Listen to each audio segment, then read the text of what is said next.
आज की पीढ़ी की लड़कियों, तुम उस सिनेमा हॉल में बैठ रश्मिका के पिटने पर जब तालियां पीट रही थी, तो मैंने मन ही मन समता के हर विचार को श्रद्धांजलि दे दी। मैं घर आ गया हूँ, हताश, निराश और दुर्बल।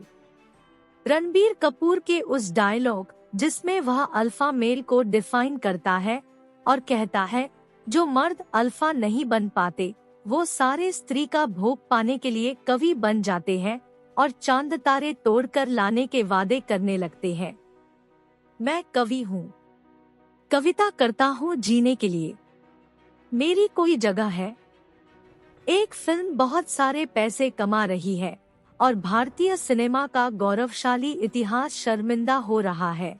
ये ट्वीट है जाने माने कवि, लेखक और एक्टर स्वानंद किरकिरे का, जिन्होंने हाल ही में रिलीज हुई संदीप वांगा रेड्डी की एनिमल को महिला विरोधी करार देकर फिल्म में अल्फा मेल के प्रो वर्जन बने रणबीर कपूर की जमकर आलोचना की।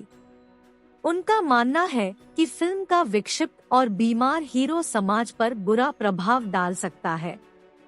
एनिमल रिलीज के बाद से ही बॉक्स ऑफिस पर रिकॉर्ड ब्रेक कमाई कर रही है। अब तक फिल्म वर्ल्ड वाइड 425 करोड़ का आंकड़ा पार कर चुकी है। एक तबका है जो फिल्म को हिट करा रहा है, मगर एक ऐसा वर्ग भी है जिसमें अल्फा मेल का प्रतिनिधित्व करने वाले रणबीर कपूर से लोग खफा है। फिल्म में रणबीर कपूर के कैरेक्टर का मानना है कि लड़कियों को अल्फा मेल की चाहत होती है। क्या वाकई आज के दौर की महिलाओं और लड़कियों को अल्फा मेल की चाहत है? क्या इस तरह की फिल्में समाज के लिए घातक हो सकती हैं? हमने की एक पड़ताल। गूगल में भले अल्फा मेल की परिभाषा एक ऐसे मर्द से है जिसमें सर्वोच्चता की भावना कूट कूट कर भरी हो, जो अपनी प्रजाति में सर्वोच्च हो, मगर फिल्म में अल्फा मेल रणबीर कपूर हद पार हिंसक, अति खुदमुख्तार है, अपने फैसलों का स्वामी, अपने घर की तमाम महिलाओं के अच्छे बुरे का निर्णय लेने वाला, अपनी पत्नी से यह कहने वाला कि तुम्हारे जैसी बड़े पेल्विस वाली औरतें स्वस्थ बच्चों को जन्म देती है। अपने उद्देश्य पूर्ति के लिए वह दूसरी औरत से जिस्मानी रिश्ता बना सकता है, मगर जब इसी बात का हवाला उसकी पत्नी उसे देती है तो वह कहता है, तुम नहीं कर पाओगी। उसका मानना है कि सेक्स में भी औरत पैसिव होती है।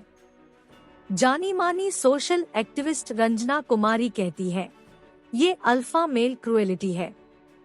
आप इसे नॉर्मल ह्यूमन बिहेवियर नहीं कह सकते। ये सरासर कूड़ा करकट है। सेंसर ने इसे पास कैसे कर दिया? ऐसा क्रूर अल्फा मेल किसे चाहिए? सिंगल मॉम के रूप में अपनी बेटी को यूएस की पढ़ाई कराने वाली अंगूरी भाभी उर्फ शुभांगी अत्रे कहती है, मेरे लिए अल्फा मेल वो है जो संवेदनशील, समझदार, परिपक्व हो, अपनी बेटर हाफ की इज्जत करता हो। यह नहीं कि जो हिंसा करता हो, जिसकी मैस्कुलिन बॉडी हो। उसमें उन्होंने यह भी कहा है कि जो बीटा मेल है वो कविताएं करके महिलाओं को लुभाने की कोशिश करते हैं, तो इसका मतलब यह हुआ कि जो जज्बातों को समझते हैं उन्हें आप वीकर कैटेगरी में डाल रहे हैं, और जो वायलेंस करते हैं उन्हें आप स्ट्रॉन्ग बता रहे हैं। हम ह्यूमन बीइंग्स को एहसास मिले हैं, हम उन्हें खारिज नहीं कर सकते। मैं अपनी बात करूं तो मैं अकेली अपनी बच्ची को पढ़ा रही हूं। मुझे न तो मानसिक और न ही आर्थिक किसी तरह का सपोर्ट प्राप्त नहीं है। मेरे माता पिता ने शुरू से ही मुझे खुददार बनाया। आज मैं बिना हिचकिचाए कह सकती हूँ कि लव मैरिज की थी। मैंने कोर्ट मैरिज की थी और वो मेरा गलत फैसला था, मगर आज मैं काम कर रही हूँ। मुझे इस फील्ड में 17 से 18 साल हो गए हैं। मैंने एक दिन की भी छुट्टी नहीं ली। मैं अपनी बेटी को यूएस में पढ़ा रही हूँ। मैंने पिछले दिनों कई आर्टिकल्स पढ़े और उससे यही साबित हो रहा था कि उल्टा मर्दों को औरत के इमोशन सपोर्ट की जरूरत होती है। मैं यह नहीं कहती कि हर औरत को अकेले रहना चाहिए या बगावत कर देनी चाहिए। मगर जहाँ इक्वलिटी है, एक दूसरे के प्रति इज्जत है, वही रिश्ता खूबसूरत हो सकता है।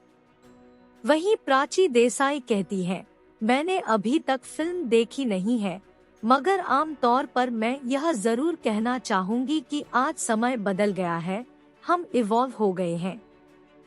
आजकल कई लड़कियां हैं जो अलग अलग फील्ड में अपने निशान छोड़ रही हैं, एक दूसरे को सपोर्ट कर रही हैं।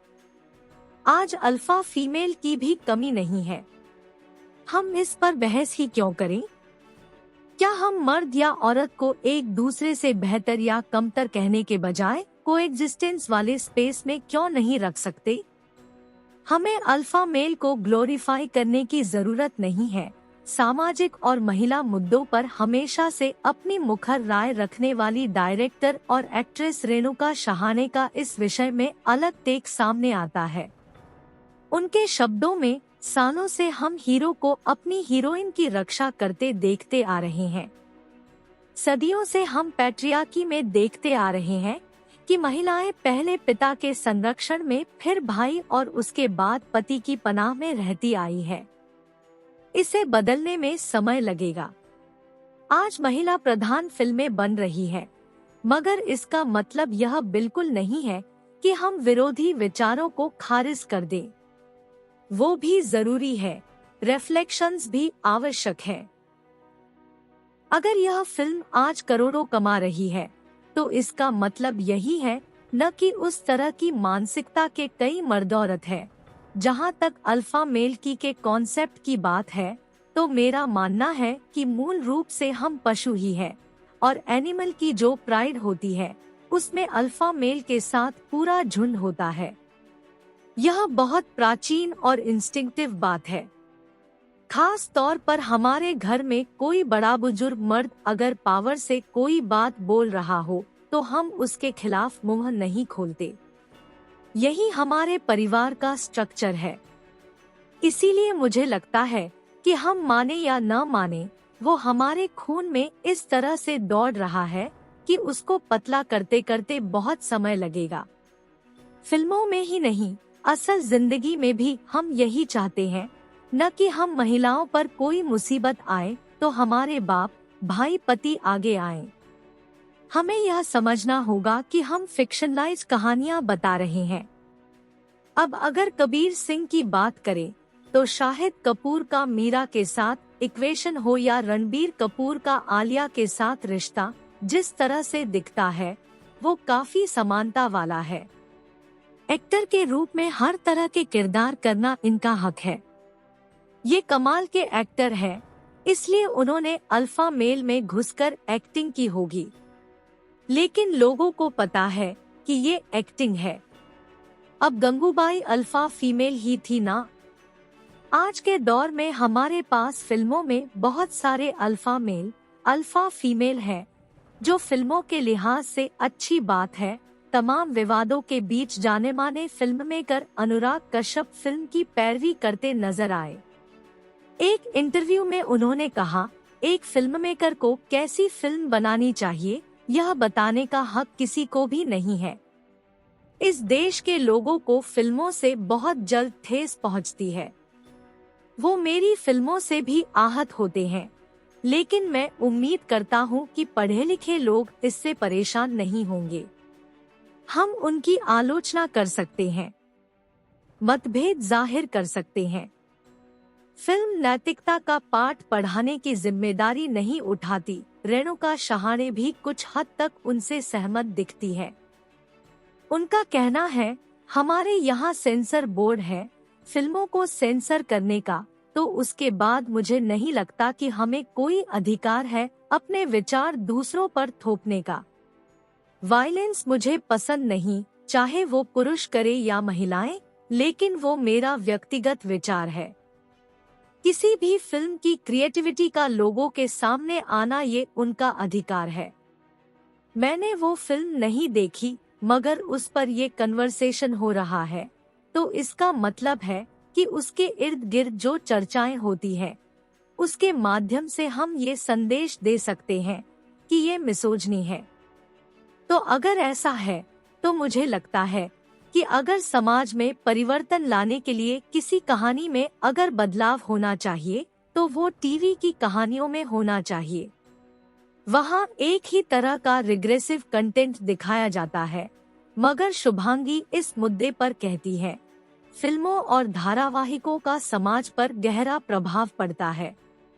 आज आप इंस्टाग्राम या सोशल मीडिया पर जो रील्स देखते हैं, उसमें आपको साफ तौर पर नजर आएगा कि गांव कस्बों के लोग फिल्मों या सीरियल्स के सीन्स, गानों या डायलॉग्स पर ही रील बनाते हैं।